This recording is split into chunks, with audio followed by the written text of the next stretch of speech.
Halo-halo, adian iyo diwatang ina nga nao ko yahoron kems. So iniya na mag-aalog kita, dara-dara ko anakong baby kay tungod wari may mabibilinan. May dapa ako first nga anak, 5 years old. So diri pwede bibili na iya kay mamuhulog. So blessed good kita ano nga damo ang tubig.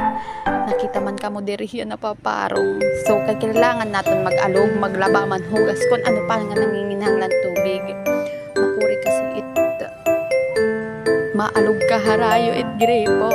So di dinala kita atong flowing. Dara-dara ko anak kong baby. Super amazing lang. Please like and comment for more videos please. Damo-damo nga salamat.